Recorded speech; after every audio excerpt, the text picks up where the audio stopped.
Hi everyone, this is Pooja Khandpal. Welcome to you in my YouTube channel Infinity. So today we are going to discuss question number 6 of exercise 1.5. In our last video we discussed question number 4th and 5th, which are very important from exam point of view.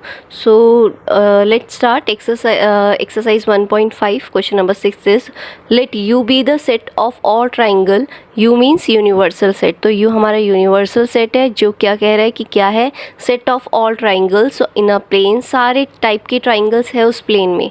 किस type के triangle है? Isosceles हो गया, acute angle triangle हो गया, obtuse angle triangle हो गया, isosceles triangle हो गया, स्केलेन ट्राइंगल हो गया है.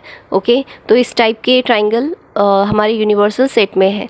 If A is the set of all triangle with at least one angle different from 60 degree. A हमारे पास कोई सेट है, वो उन ट्राइंगल का सेट है जिसमें कम से कम एक एंगल 60 नहीं होना चाहिए. कुछ भी हो सकता है बट 60 नहीं होना चाहिए. कम से कम एक एंगल, और दो भी अलग हो सकते हैं और तीन भी अलग हो सकते हैं, पर कम से कम एक ऐसा तो होना चाहिए कि जिसमें 60 ना हो. What is A complement? हमें ए कॉम्प्लीमेंट फाइंड करना है. अगर हम यूनिवर्सल में से ए माइनस कर देंगे, वो सारे ट्राइंगल्स माइनस कर देंगे यूनिवर्सल में से जिनका एटलीस्ट वन एंगल 60 नहीं होना चाहिए, तो हमारा ए कॉम्प्लीमेंट आ जाएगा. Okay, so let's start. Suppose universal set is, so यहाँ पे हमारे पास यूनिवर्सल सेट है. पहला ट्राइंगल मैंने बनाया 90 45 45 का, जिसमें हर एक एंगल डिफरेंट है. इसमें एटलीस्ट वन एंगल होना चाहिए ना, डिफरेंट फ्रॉम 60. मतलब एक एंगल 60 नहीं होना चाहिए, बाकी हो सकते हैं, पर कम से कम एक नहीं होना चाहिए. दो भी नहीं ले सकते और तीसरा भी नहीं ले सकते. ठीक है, एटलीस्ट का मतलब होता है चाहे एक भी ना हो, ठीक है, दो भी ना हो और तीन भी ना हो, मैक्सिमम 3. ठीक है, तो यहाँ पे तीनों ही नहीं है 60 डिग्री. इस केस में एक एंगल तो है और दो नहीं है, तो इसमें कौन सा वाला केस आ रहा है? एटलीस्ट लिखा था ना, एटलीस्ट वन एंगल, तो इसमें दो एंगल 60 नहीं है. ठीक है, कम से कम एक नहीं होना चाहिए, पर यहाँ तो दो नहीं है. यहाँ पे तीनों ही एक 60 है, बाकी दो नहीं है. यहाँ पे तीनों ही मैंने 60 नहीं रखे. ठीक है, यहाँ पे कौन सा केस है? यूनिवर्सल सेट है. यूनिवर्सल सेट में तो हर टाइप के ट्राइंगल है. क्वेश्चन में लिखा हुआ है set of all triangle, you with the set of all triangle, तो हर टाइप के ट्राइंगल, इसमें तीनों ही 60 डिग्री है. अब हमारे पास एक ऐसा सेट है at least one angle different from 60 degree. ठीक है, कम से कम एक. यहाँ पे तो यूनिवर्सल में तो हमारे सब टाइप के ट्राइंगल आएंगे, हम कुछ भी पुट कर सकते हैं. ठीक है, लेकिन यहाँ पे एटलीस्ट वन एंगल डिफरेंट होना चाहिए 60 डिग्री से. ओके, सो हमारे पास यहाँ ए सेट हमारे पास क्या हो जाएगा? ऐसा सेट का ट्राइंगल्स का ऐसा set with at least one angle different, कम से कम एक 60 नहीं होना चाहिए. ठीक है, दो भी चल सकते हैं, तीनों भी चल सकते हैं, लेकिन कम से कम एक नहीं होना चाहिए. ठीक है, तो यहाँ पे तीनों ही है, तीनों वाला केस आ गया. यहाँ पे सिर्फ एक ही 60 है, कम से कम दो तो नहीं है. यहाँ पे लिखा था कम से कम एक नहीं होना चाहिए, कम से कम दो भी चल सकता है और कम से कम तीन भी चल सकता है. ठीक है, तो यहाँ पे कम से कम एक हमारे पास 60 तो है बट दो नहीं है. ठीक है, यहाँ पर हमारे पास दो फिर से नहीं है. ठीक है, 60 से अलग है, दो एंगल चलेगा according to your condition. Okay, यहाँ पे तीनों ही डिफरेंट है, तो ये भी केस चलेगा. लेकिन हम इस वाले सेट को, इस ट्राइंगल को नहीं ले सकते, क्योंकि वहाँ पे लिखा एटलीस्ट वन एंगल, कम से कम एक 60 से अलग होना चाहिए. तो यहाँ पे तो कोई भी ऐसा एंगल नहीं है जो 60 से अलग हो. ठीक है, यहाँ पे कोई भी नहीं है, तो ये फिलहाल इसमें नहीं जाने वाला है ना. यूनिवर्सल माइनस ए हमारा क्या होता है? ए कॉम्प्लीमेंट है ना. ए कॉम्प्लीमेंट यूनिवर्सल माइनस ए, तो इस पूरे में से ये ट्राइंगल हटा देंगे, मतलब ये चारों हटा देंगे, तो हमारे पास सिर्फ ये ट्राइंगल बचेगा. ठीक है, सिर्फ ये वाला ट्राइंगल बचेगा जिसका हर एक एंगल क्या है? 60 डिग्री. ओके, तो हमारे पास जो ए कॉम्प्लीमेंट आया, this is our, I am writing here, A complement is equals to U minus A, which is equal to set of all triangles, set of all triangle with no angle different from 60 degree, जिसमें कोई भी angles different नहीं होना चाहिए 60 degree से, एक भी अलग नहीं होना चाहिए, तभी वो एक कॉम्प्लीमेंट होगा. क्योंकि यहाँ पे एटलीस्ट बोल दिया था, कम से कम एक नहीं होना चाहिए, दो भी चल सकता है, तीन भी, लेकिन यहाँ पे एक भी अलग नहीं होना चाहिए. ठीक है, तभी हमारा ए कॉम्प्लीमेंट आएगा. Okay, so next question is question number 7.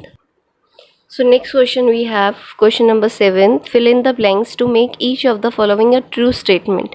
तो यहाँ पे हमारे पास a भी गिवन है, 5 भी गिवन है, यूनिवर्सल सेट भी गिवन है. सो पहले हम लेट करेंगे.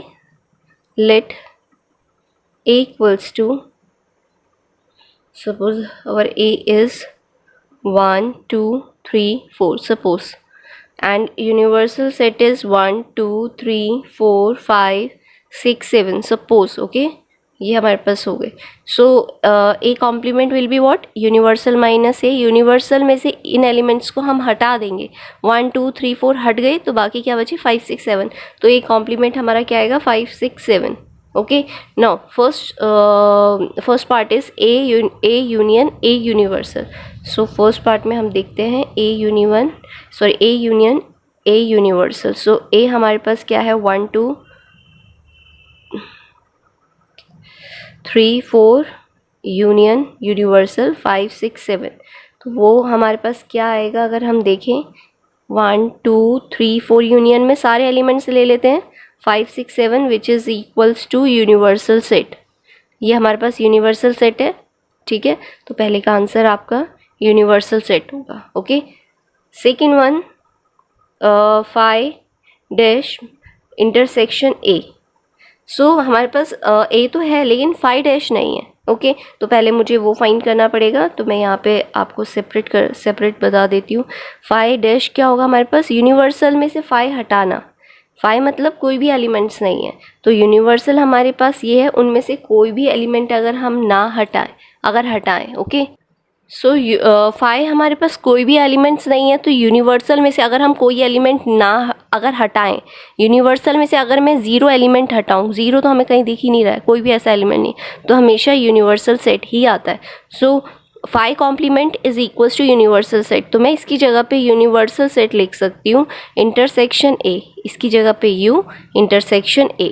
तो यूनिवर्सल सेट, यूनिवर्सल हमारे पास क्या है 1 2 3 4 5 6 7. अगर मैं इसका इंटरसेक्शन करूँ ए के साथ, ए क्या है 1 2 3 4, तो हमारे पास क्या कॉमन आएगा, क्योंकि इंटरसेक्शन में कॉमन लेते हैं 1 2 3 4 which is equals to A. So answer of second part is ए.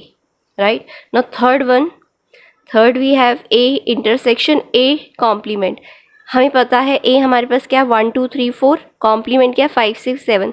तो इसके लिए इंटरसेक्शन पूछ रहा है, इन दोनों में कॉमन क्या है. तो आप देख रहे हैं इन दोनों में कुछ भी कॉमन नहीं है. आपको कुछ कॉमन दिख रहा है क्या 1 2 3 4 और 5 6 7 में? नहीं, तो हम 5 लिखेंगे. 5 का मतलब होता है कोई भी एलिमेंट्स नहीं आ रहा है. Okay, now fourth part, u complement intersection a. ठीक है, तो हमें पहले u कॉम्प्लीमेंट ढूंढना है. तो u कॉम्प्लीमेंट क्या होता है, अगर हम u में से, यूनिवर्सल में से u हटा दें. ठीक है, u कॉम्प्लीमेंट का मतलब यही होगा, यूनिवर्सल में से अगर हम यूनिवर्सल को ही हटा दें तो हमारे पास क्या बचेगा, तो हमारे पास 5 बचेगा, कुछ भी नहीं. अगर मैं इसमें से इसी के एलिमेंट्स हटा दूँ तो हमारे पास कुछ भी नहीं बचेगा, एक भी एलिमेंट नहीं बचेगा. ओके, तो 5 होगा. ओके, सो ये हमारे पास 5 होगा. तो यूनिवर्सल कॉम्प्लीमेंट की जगह पे हम 5 यूज़ कर सकते हैं. Intersection A. अच्छा, अब यहाँ पे बहुत ध्यान से सुनिए. अगर 5 हमारा ऐसा सेट है जिसके पास एक भी एलिमेंट्स नहीं है, 5 के पास कोई भी एलिमेंट्स नहीं है, और ए के पास ये 4 एलिमेंट्स है, इसके पास एक भी एलिमेंट नहीं है, इसके पास 4 एलिमेंट है.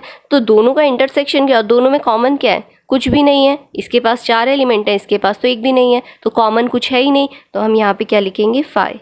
सो लास्ट का आंसर भी क्या होगा 5. Okay, see this question is very important. okay, from exam point of view this question is important. Question number 7. Okay, तो बहुत ध्यान से करना है. इंटरसेक्शन लेते हुए हमारे पास क्या आता है, यूनियन लेते हुए क्या आता है और इंटरसेक्शन लेते हुए क्या आता है. कॉम्प्लीमेंट निकालना है तो किस तरीके से होगा, u का कॉम्प्लीमेंट हमेशा 5 होता है और 5 का कॉम्प्लीमेंट हमेशा u होता है. ये बहुत ध्यान से आपको करना पड़ेगा. okay, so these were question number 6th and 7th. I hope this is clear to you. Thank you for watching.